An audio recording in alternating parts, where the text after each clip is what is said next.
Welcome back to the channel, guys. My name's Dominic, CEO and founder here at Cameron James. So today we're going to be talking about pensions and investments and how to maximize your UK pension transfer. So what do I mean when I say maximize your UK pension transfer? Well, your UK pension will be invested in the United Kingdom, either inside your DC or your DB final salary scheme. We have a lot of content on DC and DB final salary schemes, so I'm not really going to focus on that here, but you can find that elsewhere on the channel. So when you started your pension back in, say, the 70s, the 80s, the 90s, or even the noughties, how many people really asked you questions as to what you wanted to be invested in? Did they ask you your risk profile? Did they ask you what your retirement goals are? Did they ask you how much money you want to achieve from this pension pot? The answer is likely no. You would have been put into a scheme with thousands of other people and you're all treated the same. Now, this doesn't necessarily mean that UK pensions are doing a bad job, but they haven't got time to sit and talk to you about your own individual pension. They also want to err on the side of caution. They do not want any investors to lose any of their money inside a UK pension scheme. As such, they would rather you perhaps have more smaller but stable returns over the course of time so they can't get any complaints, basically.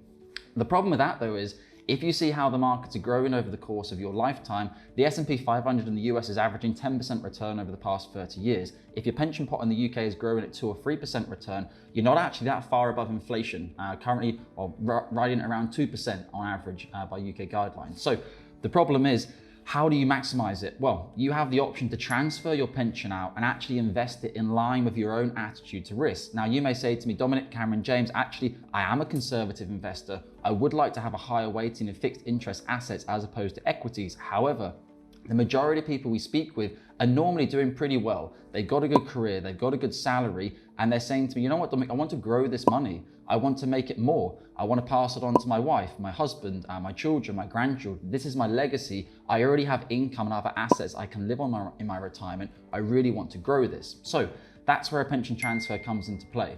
By transferring yourself into an international SIPP or possibly a QROPS if you're still resident in Europe at the time of recording, 2021, still possible, it could be possible to actually have a portfolio which massively outperforms your UK pension. Now, this isn't by doing anything particularly clever or smart. You can even just use low-cost tracker funds. You can track the FTSE, you can track the S&P 500. Over the course of the next 5 years, we'll probably even be able to track Bitcoin and type of funds like this. But the point is that you can make much more from your pension assets if you take a proper approach to it. Now, this will always come down to your risk profile.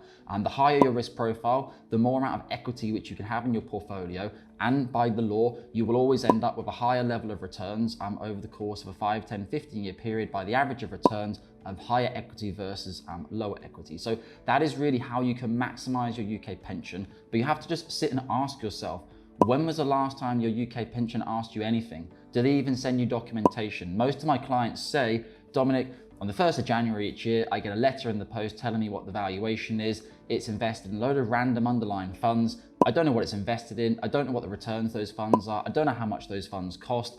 I don't think this is a particularly smart way to manage your pension pot. Some people may say, Dominic, I'm very happy with that. Out of sight, out of mind.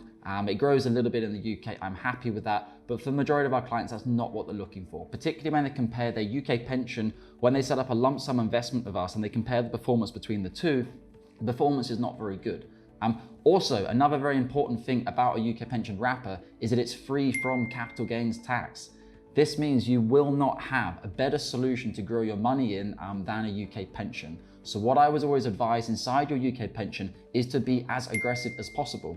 Your UK pension should really be the last asset that you touch. Now, a lot of people would say, Dominic, that's crazy. When I reach 60 or 65, of course, I'm going to use my pension. Possibly, but why would you? Say you have £200,000 in a bank account and £200,000 in your UK pension. Say you transferred it into a SIPP or a QROP, it's still a UK pension wrapper, which means it's free from capital gains tax. It's also free from inheritance tax if you were to die. So when you get to 65, which money should you use first? 200 grand in your bank account where you have to pay capital gains tax and also you have inheritance tax if you die, or the 200 grand which has no capital gains tax and no inheritance tax inside your pension pot?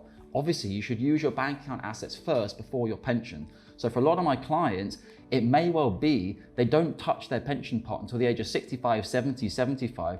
The clients I can afford to, I even say to them, don't touch it at all. Leave it in your estate. pass it on to your wife, pass it on to your children, use the other money, other assets you have. If you want to sell something down, if you have second properties, third properties, whatever it is, sell those assets down before passing them on, if it makes sense for you. So that's how you can maximize your UK pension. If you have any specific questions about how to maximize your UK pension, or you want to get in touch, you can leave a comment below. We're pretty fast to get back. Or you can go to the website and book yourself in for a free initial consultation. This will be a 60-minute Zoom call to understand your situation in more detail. We'll then go away and prepare a free advice report for all of our clients to outline the rationale of transfer to not transfer for you to make an informed decision. Thank you very much, guys, and I look forward to speaking with you soon. Bye-bye.